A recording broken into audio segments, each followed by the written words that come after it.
J'ai une fausse question bête à nous poser aujourd'hui. Pourquoi mange-t-on? On a tellement pris l'habitude de manger qu'on se pose peut-être même plus la question du pourquoi on mange. Alors on n'est pas là pour inventer des choses, on se rappelle simplement que manger, on mange parce qu'on en a besoin. Manger parce que notre corps a des besoins nutritifs qu'il nous faut honorer, sinon notre santé en prend un coup, notre corps dépérit. Au fond, manger parce que on veut rester en vie. Et puis aussi, quelque part, manger parce que ça fait plaisir. Ben oui, on parle de l'art de la table. Et puis, voilà, tout le bien que ça fait quand ça descend. Pourquoi on parle de manger? Parce qu'on est toujours dans ce discours sur le pain de vie de Jésus. Et aujourd'hui, Jésus nous redit ces paroles importantes. Moi, je suis le pain vivant qui est descendu du ciel. Si quelqu'un mange de ce pain, il vivra éternellement. Le pain que je donnerai, c'est ma chair donnée pour que le monde ait la vie. Si on vient de se souvenir du pourquoi on mange et on colle ça avec les paroles que Jésus vient de nous dire, ça devrait du coup susciter un petit peu notre réflexion. On va continuer d'ailleurs. Pourquoi je communie? Plus fort encore, pourquoi Jésus me donne son corps et son sang à consommer? Pourquoi il donne sa chair? Il l'a dit lui-même, c'est pour que le monde ait la vie. Pour que sa vie soit en nous. Pour que sa vie soit autour de nous. On a tellement pris l'habitude de communier qu'on ne se pose même plus la question du pourquoi il faut communier. Souvent, on ne va pas communier pour les bonnes raisons.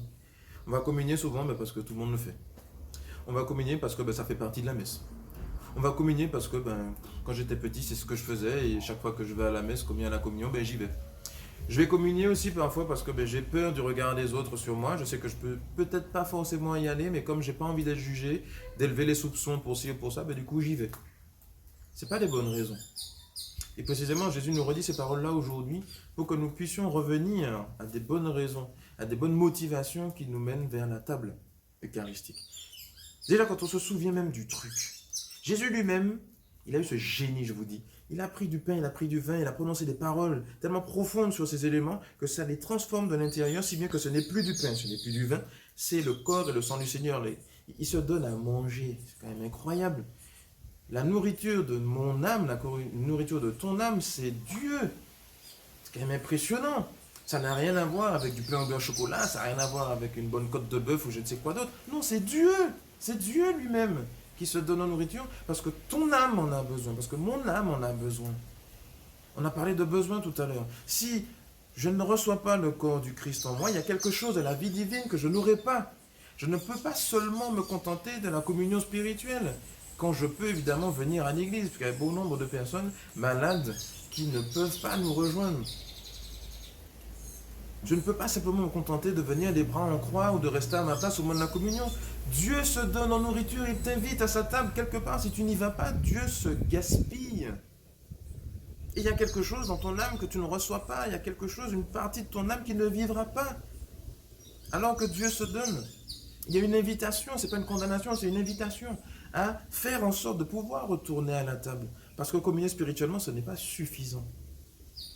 Et au fond, ça nous permet encore de méditer ces paroles de Jésus.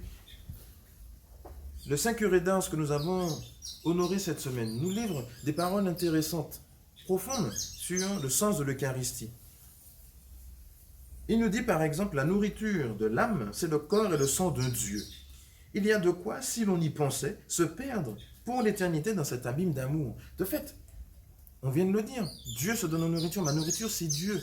Et quand je m'arrête dessus, je me dis, mais moi qui suis pauvre pécheur, moi qui suis insignifiant, moi qui suis si fragile, Dieu lui-même vient reposer en moi. Mais il y a de quoi méditer dessus. Quel amour, quelle miséricorde, c'est impressionnant. Et on n'aurait jamais fini d'y réfléchir au fond. Qui suis-je pour mériter que Dieu vienne sous mon toit? Ce que nous disons juste avant de les communier justement. Dis seulement une parole et mon cœur pourra t'accueillir, mon cœur sera guéri. Le Saint Curé d'Ars nous dit encore cette méditation. La communion fait à l'âme comme un coup de soufflet à un feu qui commence à s'éteindre, mais où il y a encore beaucoup de braise. Cette phrase nous permet de dire quoi? Que notre âme, justement, lorsque nous faisons cette démarche d'aller communier, nous répondons à un besoin d'aimer, un besoin d'aller au-delà de nos médiocrités, justement, se perfectionner dans la vie de l'amour. Et il y a des fois, de fait, quand on est dans la vie de tous les jours, il y a des fois, c'est pas toujours évident d'aimer tout le temps en continu, de pardonner tout le temps, de faire confiance, etc. C'est pas donné tout le temps facilement comme ça. C'est une grâce. Et précisément, l'Eucharistie que je reçois me régénère dans cette vie eucharistique. Et au fond, c'est ce qui me permet encore de souligner un peu ce fossé qu'il existe trop souvent entre notre participation à la messe et notre vie de tous les jours. Puisque je ne pose plus la question du pourquoi je communie, du coup ma vie elle-même de tous les jours ressemble à quelque chose de tout à fait banal et ordinaire, parce que finalement la vie de l'Eucharistie ne vient pas transformer de l'intérieur mes paroles, mes actions, mes pensées au quotidien pour les rendre semblables à celui que je reçois. Celui qui veut que ma vie ressemble à la sienne, puisqu'il me donne sa vie. Et donc, si je me souviens de ces choses-là, je me souviens alors que communier, ce n'est pas un acte banal. Communier, c'est recevoir le corps de Jésus, c'est recevoir Dieu présent. Ce qui nous invite à beaucoup d'adoration, beaucoup de contemplation, beaucoup de respect pour ce corps, pour ce sang donné par amour, alors que nous ne le méritions pas. Que nous puissions rendre grâce à Dieu pour ce don qu'il nous fait. Que nous puissions nous remettre en question et grandir dans cet amour pour l'Eucharistie, afin que notre vie elle-même se conforme aux gestes que nous posons lorsque nous allons communier, c'est-à-dire être unis à Jésus que nous recevons. Bonne semaine et bonne méditation à vous.